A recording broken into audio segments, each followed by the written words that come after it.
Hi, everyone, and welcome back to the show. I am your host, Mike Malatesta. On this podcast, I dig in deep with every guest to get to the roots of their success, to discover not just how it happened, but why it matters. My mission is to expose the ideas and clues you need to inspire, activate, and maximize the greatness in you.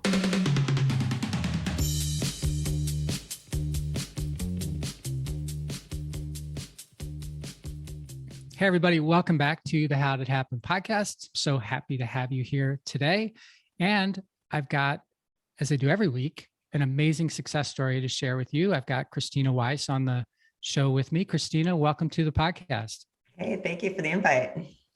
So Justin Breen introduced us. You've probably heard his name before on the podcast. He's a super connector and a really decent person. And so I'm grateful to Justin. Thank you for introducing Krisstina and I. Let me tell you a little bit about why you should be excited about Krisstina.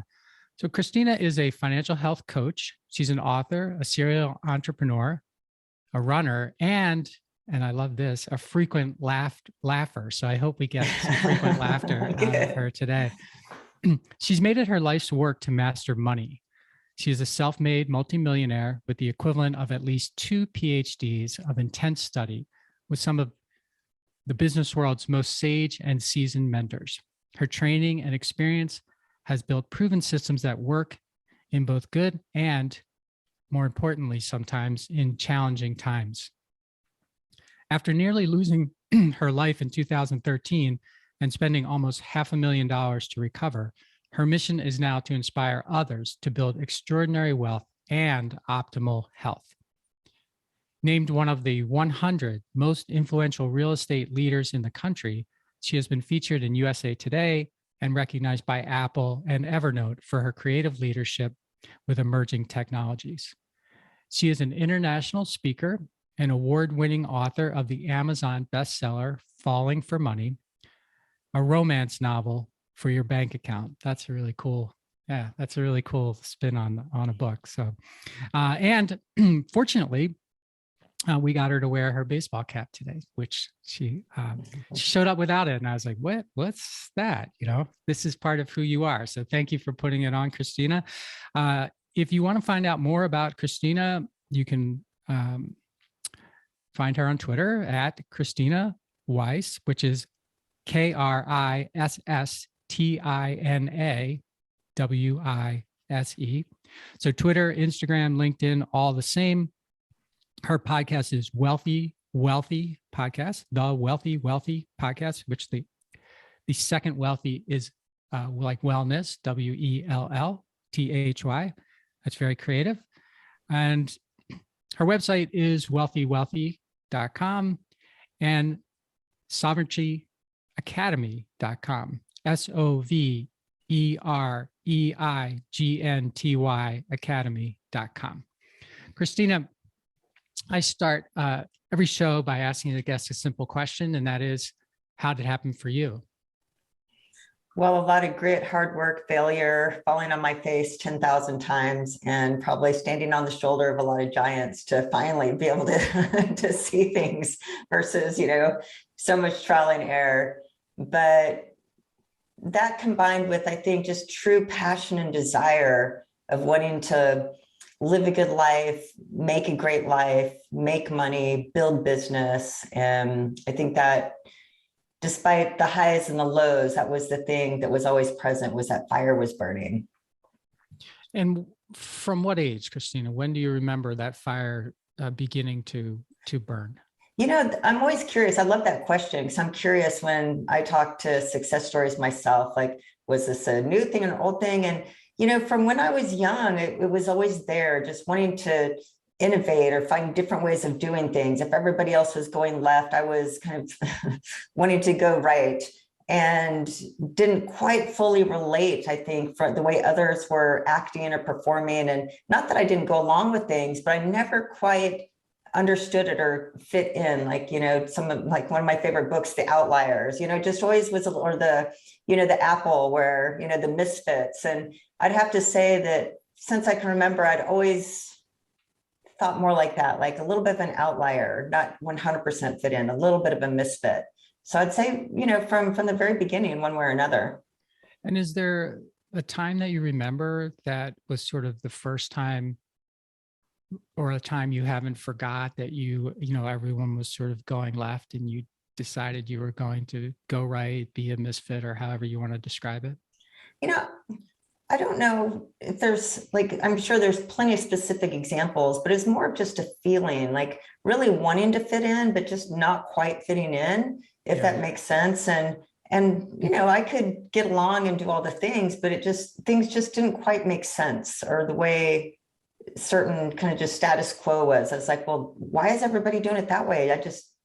That doesn't work for me. And just a little bit of a rule bender where, that it wasn't that I was after breaking the rules, but it's like, if that rule was stupid, I just wasn't going to necessarily comply. I was going to find a way to still reach my outcome. And if it required bending or breaking a rule, I just found myself doing that. So not that I got in a lot of trouble, because I was always a good kid, but I would still break the rules and avoid trouble. Sometimes I did get into trouble. But bottom line, it's just, I just remember from a young age, well, that's a dumb rule. So from my parents, that was hard for them. So I was like, nope, I'm going to do it my way. And it could be simple things like showing up in kindergarten and, my mom wanted me to wear a dress. And I was like, no, I would like my cowboy boots. I'm going to wear my cowboy boots. And she said, well, you can't wear cowboy boots in a dress. I'm like, well, yes, I can, because I'm wearing my cowboy boots. So, I went to school with cowboy boots and this little frilly dress in kindergarten or first grade, whenever it was. But it's just stuff like that. Like I think cowboy boots are what I'm going to do. So yeah, I just think from a young age, just a little bit more stubborn and obstinate without being a bad kid, if that makes sense. Yeah, it sounds like you weren't breaking rules just for the sake of breaking rules. You were breaking or bending or wanting to ignore rules that didn't make sense to you. Yeah, it's like, why do you stop at a stop sign when nobody else is even on the road? I call it stoptional signs, not stop signs. Oh, I like that. Just little things. And, those are kind of silly examples, but, that's the way I thought as a young kid. And, I'd have to say that's still there today now, just hopefully with more foresight. And, a lot of that tendency did cause problems for me one way or another, but then it was the solution, how to get out of the problem. All right, how do I dig myself out of this one? There's got to be a way. And, one way or another, there'd be a creative solution. And, just finding even life and business. I mean, especially business, it's one problem solved after another. We keep thinking, when we get there, all my business problems will be solved. It's like, nope, It's just the next set of problems, and how well we can deal with problems and think through problems and give solutions to problems, or just sometimes got to quit this one or whatever the case is. But, it's just, I think a lot of that is just learning to think outside of, what's obvious. And has that misfitishness been sort of universal for you? And the reason I ask is because sometimes people are okay, playing a role that they think they should be playing in a certain environment, where in another environment, I think, they wouldn't do that, like at home versus at work, for example, or around certain people versus around other sorts of people. But I mean, I think when I was younger, I didn't have, obviously as much wisdom and life experience. And so, but as I've gotten older, it's, again, it's not about breaking rules or being a misfit or, being counter-conventional for the sake of being counter-conventional, although I've just rendered that way most of my life. But it's really about producing satisfactory desired outcomes. And so when it's focused around the outcomes I want to create for my life, and then what's kind of the easiest or best way for me to create that outcome.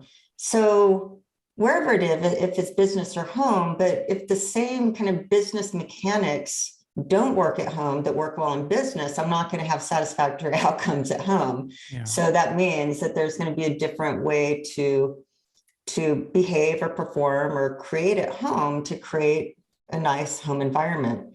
And, before I didn't really understand it was ultimately about happy, satisfactory results in all categories of life. And then that became like, why do I go to the gym? Well, because I want to be healthy. You know, why do I do this? Because of that, despite whether I even feel like it or not. It's you know, what's going to get me the results or outcomes I'm after that ultimately feel good, right? Yeah. So I'm jumping ahead of where I would normally want to go here, but since you brought up outcomes, it makes me think to ask you, what are the outcomes that you're pursuing right now? You know, I mean, wow, I love that question. You know, where I am at this stage of life as well is kind of where I've realized is what's most important to me, and I really think everyone, but really is relationships and this thing even called love. And the most fulfillment and happiness and satisfaction and just depth and meaning is just being fully connected in relationships with people I care about.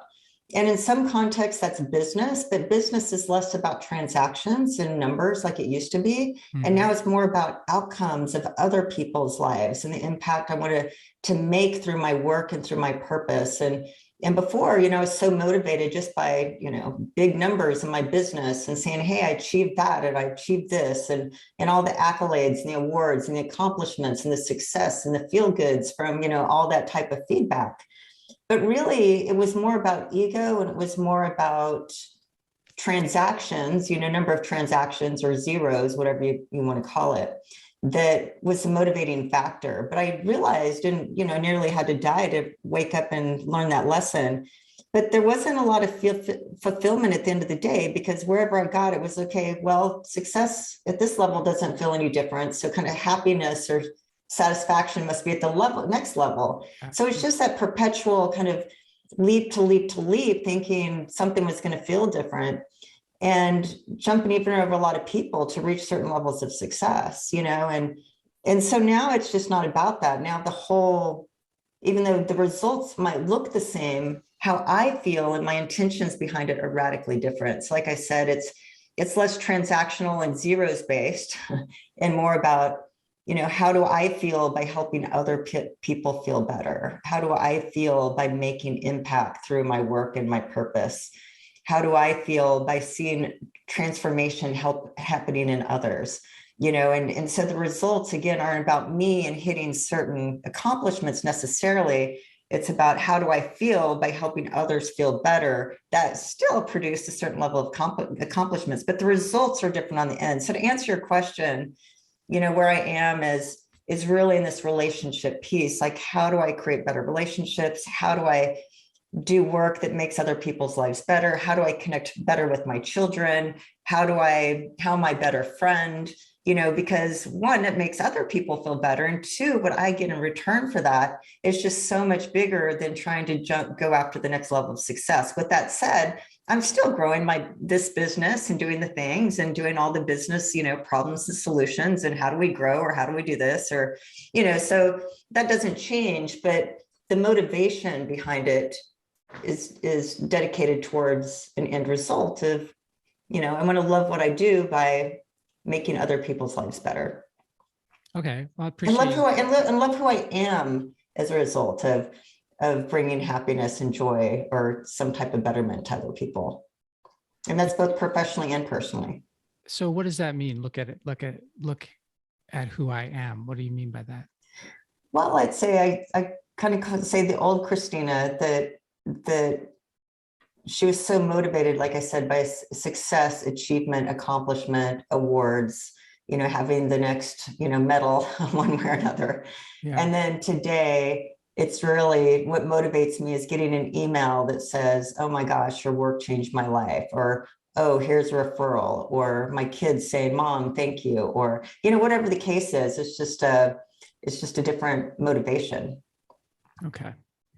And can we dig in a little bit about to understand a little bit about where that you said zeros were a motivating factor, where that came from initially for you? I know it seems like you've transformed yourself away from that, but do you know where it came from? Yeah, I think so. Great. I mean, great questions. You're really causing me to think. I've not been asked these types of questions before, but one, I think how I was raised, and I found I'd be curious, not for you to answer this, maybe you'll answer it on my podcast, Yeah. but I'd be curious, a lot of like, say, kind of Uber success stories, and I wouldn't put my level of success with, matched up a lot of others. But again, when you're out of the comparison games, you're not comparing your success to anyone else's anyway. But what I found is that a lot of people that have had, good amounts of success, a lot of it came out of some pretty difficult upbringings and trauma and survival instincts, and coming out of those types of environments. There's one path that turns out to life that's not so good, and another path that tends to turn into kind of this uber success.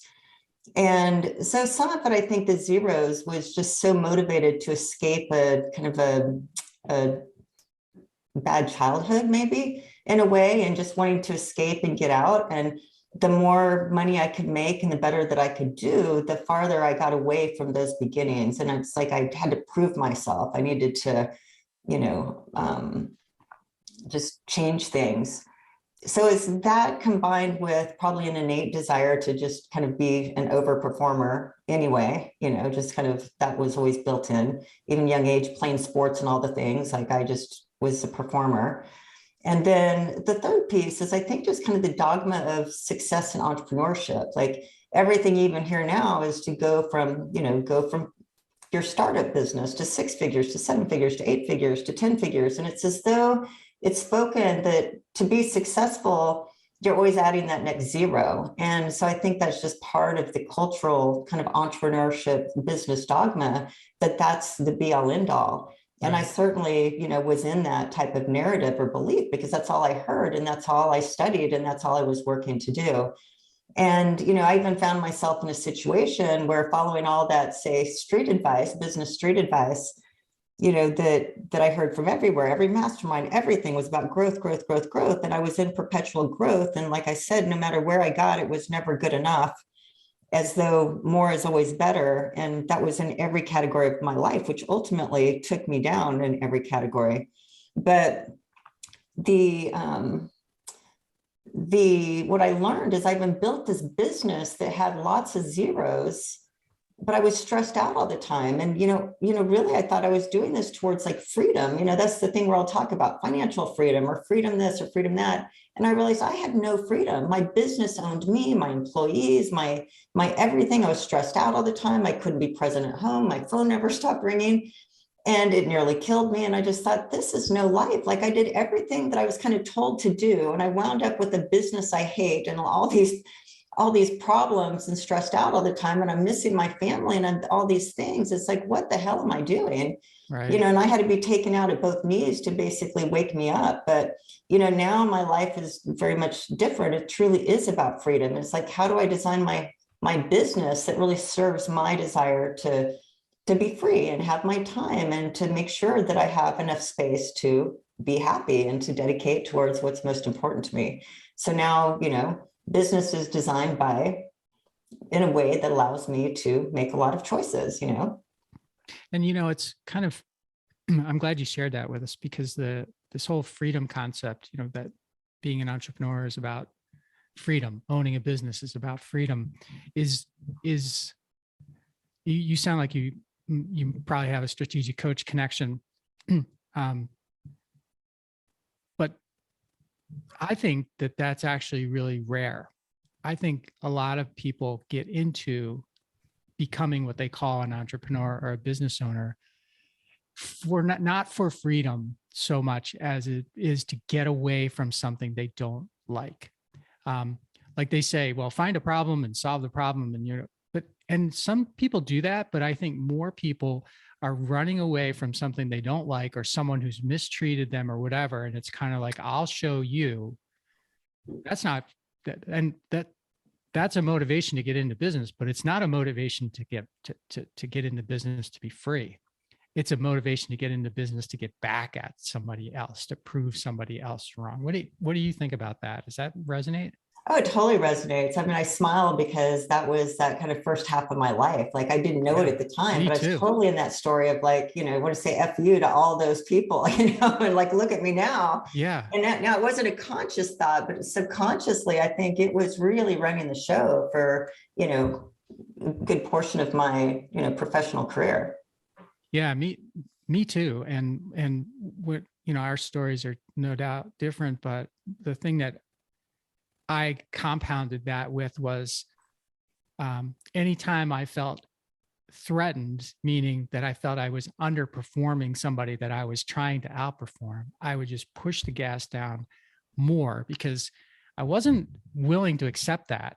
And I wasn't willing to give into it. And I also wasn't willing to like buy the help I needed. I had to do it myself because if I didn't do it myself, I was saying that I was, to me, that I was, weak or inadequate or incompetent or incapable or whatever you want to put, whatever adjective you want to use. And it's not freedom at all. That thinking is not freedom at all. No, not in the least. Not in the least. No, I mean, we're so far from free at that point. Like because we're still being owned and controlled by something else that's, narratives or beliefs or stories that are totally, running us, yet we Yeah. think it's the other way around. And freedom too it really is about feeling satisfied and fulfilled. And this is a meaningful life. And I have purpose and I'm on purpose. And I have good relationships and my kids love me. That's where the gravitas is, but we spend so much time chasing and competing and growing and next that we're just kind of skipping over, are we satisfied? And that's that game of more and more and more. It means you're never satisfied. There's no satisfaction in the word more. Yet again, kind of this, everything we listen to is all this: more is better, have more, do more, be more, have more, do more, be more. Right. And it's somewhere there, then there's happiness, but no, that's all there. Do more, have more, be more is where we get stuck. And we make all sorts of sacrifices and compromises and kind of many times poor life decisions that cause us wreak real havoc in our lives, being part of that narrative. And it feels like too that be more, get more, do more, whatever, also comes along with an example of someone that they hold up as being someone who's done more, been more, whatever. And it gets to that comparison thing. So it's not about be more, do more, achieve more for you. It's about do all of that so that you can be more like this person. Wouldn't that be great? Right. And sort of like what you said earlier, you start doing that. And every time you make the next leap and you're like, I should be that person now, but I'm not. Darn. What? So now I have to make the next leap. I think it's very dangerous thinking, but it's the thinking that is so widely out there. Like how many times do you hear people talk about, well, you're in Austin, right? And so Austin's becoming sort of this magnet for everyone that's, successful, including Elon Musk and some other big names, right? And so how many times do you see them being attached to this thing that you were just talking about, the be more, the growth, be more, do more? And I think that comparison thing, or getting caught up on that, it keeps us from doing what we really need to be doing to have a successful life, which is figuring out the future that we want and then working towards that future without caring at all about what other people want for us or what we think we should do in order to be someone else and that kind of thing. I don't know. Does that sit with you? Oh, totally. Yeah. It's just it's a comparison game that we measure ourselves compared to what somebody else is doing, whoever that other else person is. And and as a result of that, like it's perceived failure if we haven't matched up to whatever we're comparing ourselves to. So it's like, oh, when I first started, it was like every entrepreneur doing 6 figures. And now I measured up to that. Now is every entrepreneur doing 7 figures. And you hear the stories all the time of those that make 900, million, but they didn't hit the billionaire club yet. So they feel like a total failure. And because they want to be part of the billionaire club and so it's though that there's a place that's going to stop, but it doesn't stop because it's a mentality. It's a total mindset and mentality that we're stuck in somewhere between 0 and maybe a billion. And then maybe there's the 10 billion club, but it's that, like you said, that comparison, like we want to fit into being a billionaire, like that means something to, bragging rights or whatever to fit into that club. Right. But then it's also the external validation. It means we're living our life by what other people's opinion of us is and how they look at us. So it's a total outward to inward. We only measure ourselves based on what other people think, as opposed to lifestyle architecture, which is, this is my life. And a lot of times when we're looking at comparing ourselves to, let's say, the guru or whoever that person is, we're looking at one category of life. It's like, okay, maybe they're really successful in business, but how's their health? Mm-hmm. How's their home life? How are their relationships? Do their relationships feel like they are loved by that person? And, these different things. And so if we're not looking at the whole context of their life, we'd want to look at that and say, hey, how would that person take care of all those concerns where he or she has this incredible family life? Their spouse adores them and they have a good relationship with their children. And wow, look at their friends. Their friends truly feel cared for and have great things to say. And how's their health? Wow, they're really healthy, mentally, physically, emotionally, and spiritually. How's their spiritual practice? They're really spiritually connected. And how's their business? Their business isn't a billion, but maybe it's XYZ, and they're making plenty of money according to the life that allows them to fund this really integrated whole life that's their life. But we're not designing our lives this way. We're looking at somebody else's life and saying, I want that, but without even fully looking at what that life is, as opposed to just one piece of it. Yeah. It's funny you said the, their relationships and their family and all that. And obviously everybody's different, but it reminded me of I was listening to a guy who was talking about someone who was dying in like Hollywood, and they've been very successful on the outside. It's like super successful. And the person was saying to them, hey, you've had a great life. You've been really successful. People love you. And that person interrupted him and said, I have all the love that money can buy. Wow. Yes. That was the person reflecting on their life. Oh, wow. Yeah. I have all the love that money can buy. Damn, that's good. Meaning they had no real love. Yeah. Well, when I was, I had my own near-death experience, and it was a year of fighting. And, there was so many elements of that, just, kind of the illness and not knowing what was wrong for a long time. And I was deteriorating, and just the physical piece, and just how bad I felt, just how horrific it was just on the physical piece of going through that. But on the psychological, emotional, what was so dark about that was these feelings of regret.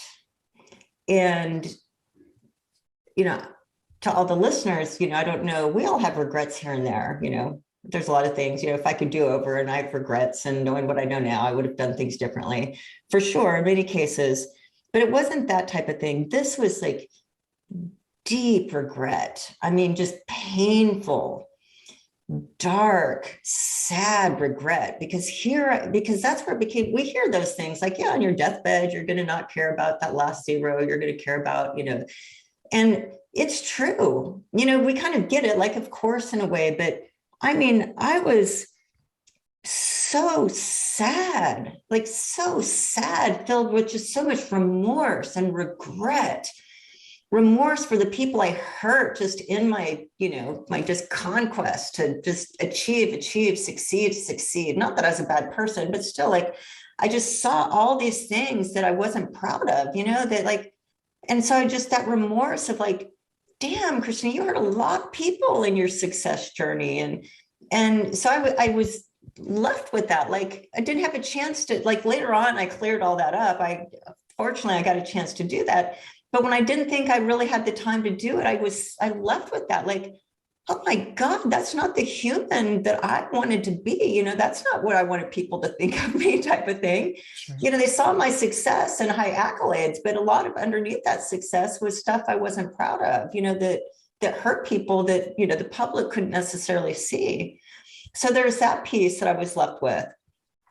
There was the piece of, oh my God, I was just in this success achievement thing. I never stopped to just appreciate and be grateful for what I had and my health and my family and just all these elements. I was regretful that I was dying. I hadn't even really lived yet because everything was a pursuit of next and more. Like at the end of that, somewhere life would show up or happen.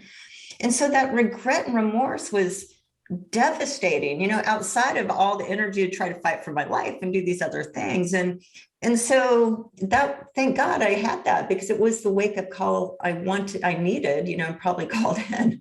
And I probably had to be taken out at that level to wake me up, because I was so hard-headed and strong and thought I had kind of had everything figured out in a way, because my success kind of was proof of that, but it really wasn't. So I just, based on what you're saying, I totally agree from my own anecdotal experience of it's the dark night of the soul to be left in a place where you kind of regret your life in a way. So when was it or what happened that made you start thinking about that? I mean, you're struggling with your health. So you've got that fight going on. Is it that fight or thinking that it might be over that has you start thinking about this? Because I'm wondering, along the way before you had this this event, were you conscious of these? You said, I think you said sort of like jumping over people, stepping over people, whatever needed to be done. Were you conscious that what you were doing was not who you wanted to be, or were you unconscious of it because it was just the way it was? And then when you had this opportunity to reflect for whatever reason, and that's really what I want to get to, is what it was, you saw things differently. Yeah, I was totally not conscious of it. I mean, at the time, I wouldn't, zero consciousness of it. It's just kind of laying in bed every day and seeing your life kind of flash before you. All these things become obvious because day to day, you're just in it. And really, like I'm saying, like I did everything I was kind of taught to do, and I did it really well, and part of that pursuit though, is just what happened. And again, it wasn't designed around, was this making me happy? Was this a life of meaning? Was this any things? It was all about success and achievement. It all costs, because somehow I just thought that that's what success was about, with kind of that chip on my shoulder, that hidden chip on my shoulder of wanting to prove everybody else wrong. And, just all those other things we talked about as well. But it's all this subconscious kind of beliefs and narratives that was running my show. And I was disconnected from me, if that makes sense. Yeah, it sure. Yeah, definitely makes sense. So for me, I call that this place called the Valley of Uncertainty. That's where a lot of entrepreneurs drop into this valley of uncertainty at some point along their path, where what they've been doing all along that's been working, like in your case, jumping over people, I mentioned sort of just hitting the gas harder, those things begin not to work anymore for some reason, and you're not sure why. And you're sort of like, this is the only hand I have. These are the only cards I know how to play. And you get into this spot where you're just questioning everything. And it's usually because of an event, like in your case, your health. In my case, it was my partner being very badly burned and dying a couple of days after in a fire at one of our facilities. But it's there for so many of us. And then the question is, acknowledging, it takes a lot to acknowledge what you just did, like that I did all of these things and I thought they were the right way. I wasn't trying to be whatever name you want to put in, but it was just the way I was taught. It was the way I was conditioned. It's how I thought it was right. And now I'm in this place that I've sort of perfectly designed this world to get me exactly where I am. Now I hate myself, or I hate where I am. I'm frustrated and I'm just lost. And it sounds like that's what kind of happened to you too. Like Yeah, and when we go in it without being thoughtful and conscious and asking some of these a little bit philosophical questions, like what is a good life? How much does it cost to live it? What is my good life? What does it look like? What am I willing to sacrifice for it? What am I not willing to sacrifice for it? Where am I satisfied? Just asking some of these questions and designing, life and a business around those things, where money in business is to serve a good life, kind of not the other way around.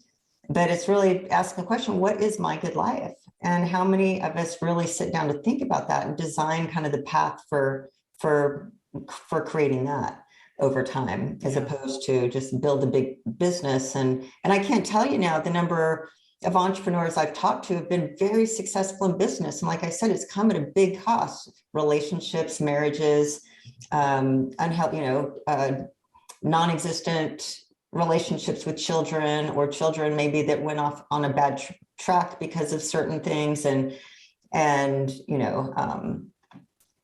health, like in my situation, fill in the blank. And that success comes, one, at a high cost, and number two, like you just said, they wind up in a place like, I created a business I hate. I don't even like what I'm doing. I don't like this business. I don't like anything about it, So I sacrificed all these things in life to create this really great business. It's really profitable, but it owns me. I don't like it. And if I could walk away from it tomorrow, I would, but I can't. And, so we're going to wind up somewhere. So do we want to wind up where we want to be and design accordingly? Or do we just want to take a chance that, a big business and enough money is going to solve all my future problems, and I'll worry about it when I get there? How did you end up getting better? One is a lot of fight. So for me, it was a lot of fight. And then two, that was what I learned too, going through my journey. And I really call it was kind of all sorts of journey, but it's really a spiritual journey at the end of the day, that I just say, again, same thing, but just so persistent and productive and growth oriented and business oriented, like all the things. I was the poster child for, if you do all these things to succeed, you'll get success. Like I would be that poster child, without asking all these other questions we just talked about. So what I learned in this journey, the biggest thing is just, and I had to control everything, like everything, like you said, you had to do it and control it, and then didn't compare, then go faster. So I can totally resonate with that. But it's like, is all up to Krisstina in a way, and even that pressure and stress and all the things that come with that.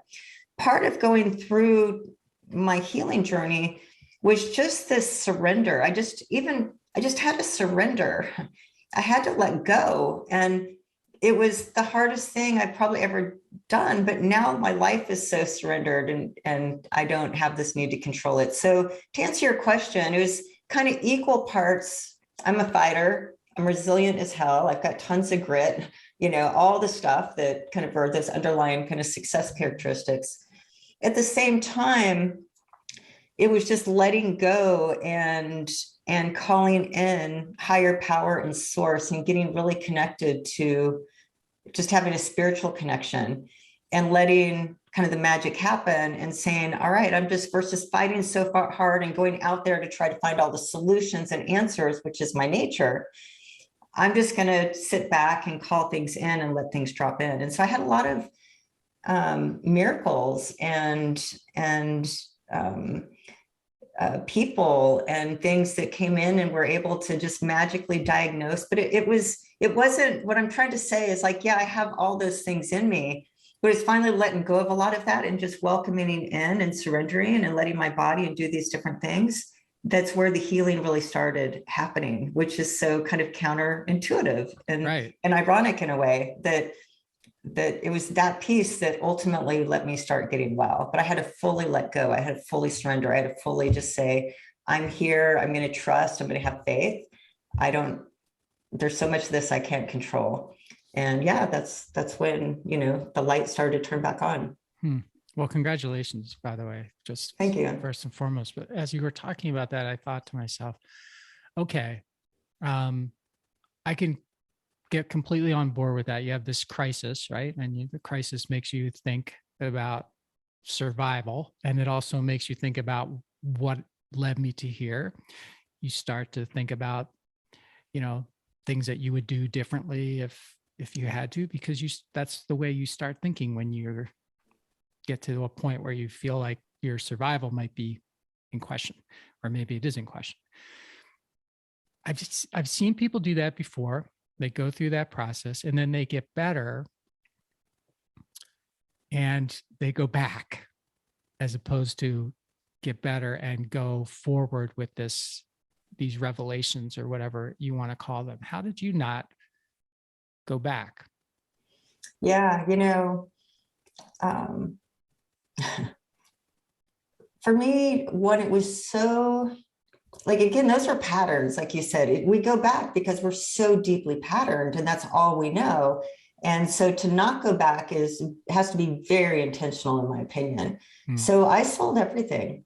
I mean, first of all, before that, I had a moment, and I'm super spiritually connected now. Like, now it's almost laughable. I'm like, what do I know? I kind of laugh at myself thinking I know all these things, and I'm going to move towards something, and I let go. I do my meditation. I call in source. I call in some answers. And what just downloads or drops in my head is so far better than Kristina's whiteboarding and everything I was trying so hard to create. So, I get so much humor out of that now, because I catch myself all the time just in things like that. But part of my kind of letting go, when I finally reached that, I just have to, all I've got left is full surrender and letting go and making that decision. And it was just like this feeling of like, oh my gosh, it feels so good. I just don't even have to make a decision today. And it wasn't giving up. It's this difference between giving up and letting go. Like, even though they kind of the same, it's just a different, because I wasn't giving up, quite the opposite, but I was surrendering to the fighting so hard, or trying so hard, maybe is the right word. And part of that, when I finally surrendered, my conversation with, I call my higher power, Mother You. And I said, Mother You, thank you for this experience. Like, thank you for waking me up. Like, I can't even imagine going back to the life that I had. And if I give a second chance, I think you've given me all this wisdom. Like, I can see things I couldn't see before. Like you said, it was just unconscious, subconscious behavior before. Just so much about upbringing and kind of the dogma of the way I was taught, and being the poster child for that. But once I got in this different space, and now I'm just kind of open up, I'm just like, I got the lessons. If I get another chance, I promise you, I'm going to teach these lessons. I don't know how I'm going to do it. I don't even know what these lessons are meant to be. But I think that's my work next, is I'm supposed to somehow teach the lessons I've learned off of a year of being this struggle, this existential crisis, if you will. Because it went from a health crisis to an existential crisis in every category. Okay. But so I made that promise once. So making that promise, and then I miraculously got a second chance. And so, so that was that connection point one. And then two, so to kind of keep me from going back, I just sold everything. I sold my businesses. I walked away from things. I ended toxic relationships. It kind of departed that old toxic life in a way that I didn't even know was toxic. And I didn't know what I was going to do next, but I'm just going to live in faith. Like, I know I'm smart. I'm tenacious. I've got all these things. That's not going to change. So if I can have bigger faith overall, and if I can just fully trust myself, like who I kind of think I am, then I'll figure it out. We'll figure it out. Me and Mother You, or source. Mm-hmm. So that was the first step, is it's like I set a fire on my entire previous life and torched it and watched it burn. It's like, I don't know if that's the right decision or not, but I've got nothing now other to invent my life new from scratch. And it took a while. And kind of funny story is, even the book that you referred to, Falling for Money, I teach money now, but I teach money through these life concepts. This from philosophy, of starting with what is a good life and how much money is enough, and these different things. And we reverse engineer, we back into, and we design our business life and our money life according to what is a good kind of wealthy life, if you will. So with all of that, background, and I was very well known in my space. Like I was a leader, just my name was a household name in my industry at the time. So, and it was real estate technology, and all those things back then that I torched. So when I came out of that kind of torch and all the things, I just sat down to write a blog article. So I was a big blogger back then, not a big writer. Never thought I could write a book, or never had any intention of writing a book. My story would have been, I'm not even capable of writing a book. Okay. So coming out of that, I just sat down and to write a blog article like, hey, here's a few lessons I learned in this last year. That was another thing, ego wise, like household name in my industry, gone for a year. Nobody was calling anymore. I was replaced so fast, so it's, so that was a big wake up call too. It's like, Krisstina, get over yourself. You're that important for, a mosquito second. And then they find the replacement when you no longer kind of serve that part anymore. Right. So, and you may have realized that the whole time. That's why you kept pushing. Right. You'll hear some of the big social media people say even today, like if I stopped this for 6 months, I couldn't pick it back up. Nobody would care. I'd be gone. That's it's true. Like humbling. It's next. Yeah. I mean, it's a popularity contest until you're no longer popular, and then it's the next person that's leading the popularity contest. We're kind of bringing high school into our adulthood. But yeah, so I just sat down and kind of wrote to maybe the 10 people that still, like, out of hundreds of, thousands or whatever that would follow me on all my stuff and things. Like I was writing to maybe the 10 people out of all those that still might be curious whatever happened to Krisstina, if there's even 10. So I was just going to write down a few lessons, and again, muse came out of me, and I just sat down and kept writing, and that book came out of me. And that book is kind of my story of this journey, but where money fit into that story and how important money is. Like money's more important than anything, but it's not about the money. And this kind of polarity that I was reconciling at the time. And that's all of a sudden 30 days, I never quit writing for 30 days, just kept writing. And that book is what came out.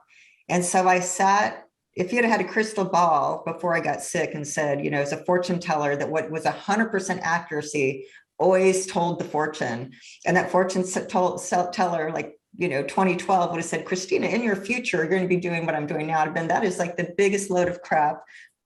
Who am I to do that? No way. That has nothing to do with what I'm doing. I'm on this other track. And, I would have said, I will be your 1%, your one-time failure. So, I mean, what I do now it wasn't even it wasn't even conceived. So when I sat down to write that book, well, I didn't write it. It just wrote itself basically. And I just kind of finished it and said, all right, I don't know what I'm doing, but I guess this is the next work I'm supposed to do. Again, just having faith in that. And like, I don't know what a business is around this. I don't know what to do. Like, who am I? Imposter syndrome, like all the stuff to go through that. But ultimately, that's what wound me up, is just, all right, letting go. I'm being called to do this. This muse came out of me. So I'm going to do my best at doing this, but redesigning my life. So ultimately, I just completely turned my back on my old life and invented a new one. And, here I am. So it's almost like, as you were saying that, I thought to myself, okay, so writing the book was sort of like writing a business plan for the rest of your life. Yeah, but accidentally. Yes, right. Yeah. Well, you say accidentally. Maybe it wasn't an accident at all. Right. Yeah. Huh. Yeah, I didn't sit down to say, I'm going to write a business plan of my life. It just all of a sudden it's like, all righty then, I guess this is it. Let's go. Well, you, through your decision, your choices, through your health issues and all the other things you talked about, and then through your choice to sort of burn the boats on that past, you probably created space to finally do that kind of thinking, where there was no space to do that kind of thinking before you, because that's thinking that losers did, that's thinking that people who didn't have something to do today, right now did, anyway, I don't want to interject my thoughts. No, you're 100% right. And, when you were saying that, it caused me to think that, when we're really successful and really busy, like truly busy as a result of real success, not kind of busyness, but there isn't space or time, and we don't give our space, because in the game of more, you're just becoming more productive with the time that we have, really, to squeeze more, whatever we're doing. And part of the biggest discomfort then, and still, it pops up now, is having too much white space. Is that because you're so used, the nervous system is so used to being stressed one way or another all the time. And when you have all this white space, you feel like a loser. It's like, oh my God, I'm the biggest loser. I'm not doing anything. I'm not producing anything. I'm not like all the things. It would be this, this kind of response or reward that would come out of productivity, and you'd get something back. And now just all this time, it's like, oh my God, like people are retired and stuff's like, I don't know if I like all this time. Right. But then, so having that, but to your point, it's because I had all that space because I torched my old life and couldn't go back to it. The magic came out of that white space that could have never happened had I not had all the white space. Right. Yeah. What's on your calendar? Nothing. Well, Right. what am I supposed to do with that? And even so, like, in the early parts of, my health crisis, all I wanted to do was get better so I could go back to my old life. And that went on for a long time. I just wanted to go, I wanted to put myself right back where I was, because that was a really successful, what I thought at the time was a good place to be before I had, my clarity and wisdom. Yeah. But that was it. And it was, again, kind of in that journey, if higher power had influence over any of this, that was part of my suffering. I just extended my suffering longer and longer and longer, as my wish was like, I just want to get better to get back to my old life, when the whole purpose of going through this was to wake me up that that's not the life I want. But I was too in that pattern to think so, until finally, enough time and enough suffering and enough darkness and enough all the stuff that I've already talked about, all these feelings and realizations, like, holy shit, it's like, all right, I need this to stop. This is too much, But once all that finally kind of reared its ugly head and came to my awareness, and then the surrender happened, like I said, it was after that was, oh, I don't want to go back to that old life. Yeah. In fact, quite the opposite. I don't want anything to do with that life. But I'd go through so much suffering to wind up to the place where ultimately I was supposed to get to, Yeah, you had to suffer long enough that you got past the I want to go back. That's why I'd asked you that question. How did you not go back? Mm-hmm. How did you keep from going back? Because so many people don't go through long enough, and they end up going back because that was the answer. That just realized that it's just because my suffering was so long. It had been shorter. If it had been a month, I'd jump right back in, or 2 months or 3 months or 6 months or 9 months, probably, You mentioned in there, and I just wanted to dig in a little bit on this. You said money is the most important thing, but it's not about the money. I may not have that exactly right, but you said something like that. What does that mean? Yeah, so I love when you said the quote before is like, I had all the love that money could buy, that's like, that causes chill bumps, and I can relate to that too. But money is more important than anything, because in my case, it was life or death. Because I was good with money, because I had assets, because I had surplus, because I had a business that paid me some royalties and different things, that I was able to write really big checks. Like in the bio, it was $500,000. Ultimately, it ended up being millions of dollars it was that just like within a few months. But to get better was millions of dollars, and kind of not completely, but a lot of truth. And like the quotes we've heard, like, I used my health to build my wealth, and I had to use all my wealth to get my health back. And, so, but the point is that because I was smart with money outside of my business, building assets and cash and liquidity and, all these things, I was able to cash in a lot to buy the best help to ultimately save my life. That had I not had those financial resources, I would not be here today. I mean, that's just like a hard, cold truth, or just never been able to recover, whatever the case is. So that was a big realization, like everything I'd studied about money and the way that I'd studied it personally paid off, saved my life. On the other hand, when I was going through this, and I kid you not, through all of this, I'd worked so hard for all of that money that started evaporating pretty quickly, as I was cashing it in to try to buy the next thing to save my life and buy the next thing to save my life. But ultimately, the money was there, so I was able to use that. But what I was saying was that my whole life, that was another one of these awareness. My whole life was more money, more money, more money, just for the sake of more money, really, and all the things that come with that. But and it meant, because at that point it meant something. It meant status. The symbol, the status, the being in the different clubs, so to speak, based on how much money you make, and being able to feel good about myself that I made it into this club, metaphorically speaking. Right. And that became that whole thing, like in what I could buy and all the stuff, all the consumption and all the stuff that matched, like, look at me, this is the life that I make so much money. Look at all this stuff that shows how much money I have. Right. Yeah. And then again, going through this journey, I didn't give one iota about the money. I mean, it's even hard to believe it, but I didn't care one thing about the money at all. I didn't care one iota about all the stuff that I had at all. It meant zero. Like, all that stuff that seemed to be so important before had zero importance.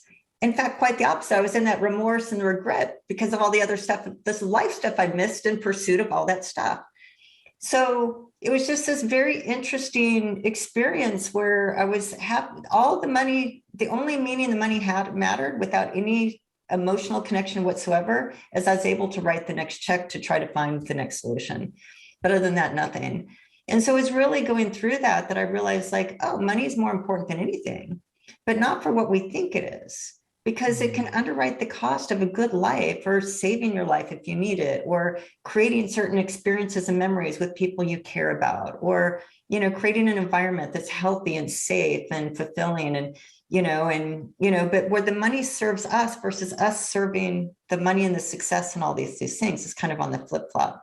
So that was this thing, like, money's more important than anything, but it's not about the money the way we think it's about the money. It's a whole different relationship that ultimately came out of the messaging that I wanted to try to convey through my work today. Okay. Thank you for sharing that. I was really listening hard, because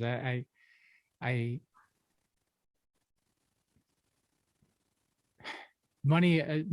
So money to me is about options, and it pays to have money, make money, and save money, because you never know when you're going to need to activate some options. In your case, an extreme maybe, but it could be any options, like even not wanting to work for a little while because you want to be thinking about where the work you actually want to do. Well, if you don't have any savings, you are likely not going to be able to make that choice, or certainly not make it in a healthy way. You'd be, you'd be scared making the decision, and you don't want to be scared when you're making a decision like that. Yeah. And it's definitely options, like it's nice you can have a sabbatical fund, like, hey, I want to take a 6-month sabbatical to figure out the next thing. I love the word sabbatical, and building in sabbaticals to write a book, or sabbaticals to, just think what's next, whatever that is. But having kind of that money is time in that case. So money equals time, that having that money that's available there that pays the bills, that allows you to take the sabbatical. So money can have these different purposes. In that case, money is time for maybe a sabbatical, or however you want to use that time. And to me, it's like to think, when we're doing lifestyle architecture, that I like to call it, when we're looking at, if you ask the question, what is a good life to Mike? And to really spend time thinking about that and sketch it out, like, and what is a good life today? And what's the good life? Like, if I haven't quite fully created it yet, where am I today, and where do I want to be? And that, without a lot of compromise, like, this is kind of it. And then ultimately bridge the gap is what we do, let's say, on a day-to-day basis. But it's like, what is a good life in all these different life categories? Like, what is a good life when it comes to wellness, and all these different pieces of wellness? What is a good life when it comes to my relationships, and what relationships are most important that I want to really hold sacred and keep strong and keep, intact? And what is a good life when it comes to my business and that type of thing? What is a good life when, and all these different things, but just to really spend time and sketch it out, but to really think about it. And then the next question is how much does it cost to live it? So then it's like philosophical, that's kind of what philosophy is, kind of answers the question, what is a good life? Yep. And then practical or quantifiable, it's like, okay, how much does it cost to live it? So if it's $1 million a year and it's everything that, and I mean, a good life means completely satisfactory. Like if life looked just like this, I'm fulfilled, I'm happy. If I blow it out 10x from that, great. If I don't, I'm fully satisfied and happy. If I could live this day every day, of course, life happens and, there's always something, but, in the grand scheme of things, this is a good life. So when we start there, and now we say, how much does it cost to live it? Then there's living it today, and just could be 100,000 a year, 1 million a year, just to pick but you've done the math. So now it's like, okay, it cost me $1 million a year to live my good life, completely satisfactory. If I never made another dollar more than this, then I'm totally satisfied. Do your number.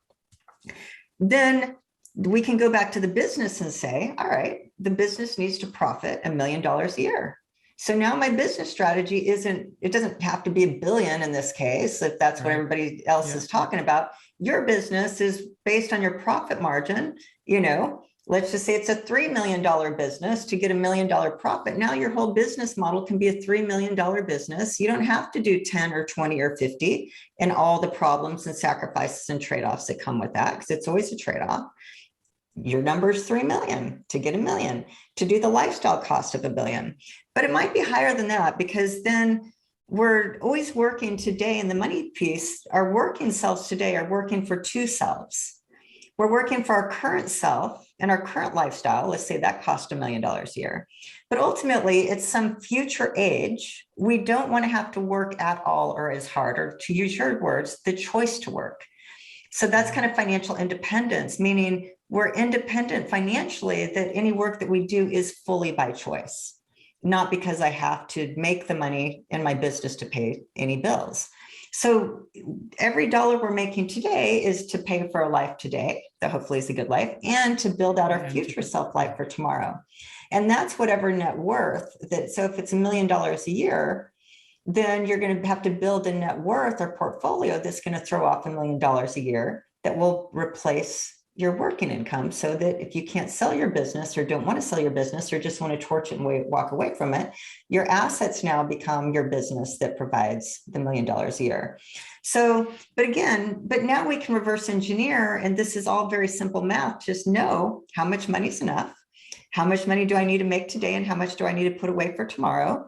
All in, and I only need to grow to hit these certain numbers. And do I have 5 years, 10 years, or 20 years? What game am I in? That's going to tell me how much time I have to build that portfolio to hit my good life number. But now we have complete clarity with our money and our numbers, but we're working with purpose. We know we're working towards a good life to fill in these gaps that we have, some net worth gap and maybe some income gaps, but it's all designed around then spending the money to live a good life. That includes our philanthropy, not just for more. And not just to have it, not just to have it. And it's like, this is full. And if you blow it out, great, give the rest away if you wanted to, or change, grow your lifestyle. But it's not about more is better. It's about, no, I'm completely satisfied here. And you find even in this game, for most of us, once we change it, you're so much happier with far less than you ever thought you would need. So that lifestyle number that you thought you were even after, you realize it doesn't even have to be as high, meaning it doesn't come at such a cost, because there's always trade-offs. And so it's asking the question, what am I willing to trade and sacrifice for these numbers, and what am I not? Am I willing to sacrifice my marriage and my relationship with my kids for this? If the answer is no, well, could I do it at this that wouldn't jeopardize that? But these are, like, I call it adulting. These are real adult life questions that if we pre-think these, we can maybe be more likely to avoid the trap that we've been talking about, as well as winding up with the life that you don't want in a business that you hate. Yeah. That might throw out lots of money. Lifestyle architecture.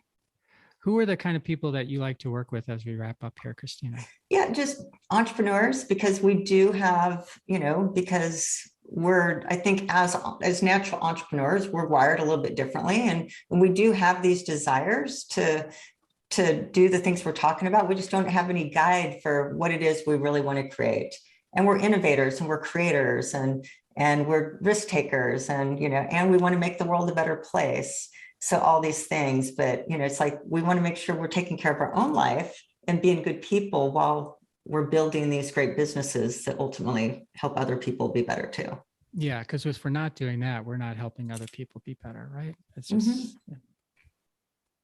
Well, this has been so much fun, Krisstina. Thank you for coming on and sharing your stories. Thank you for allowing me to sort of dig in on a couple of things as well. I very impressed by you, and I learned a lot, and just appreciate the opportunity to share.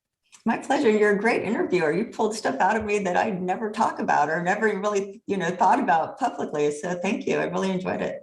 Oh, my pleasure.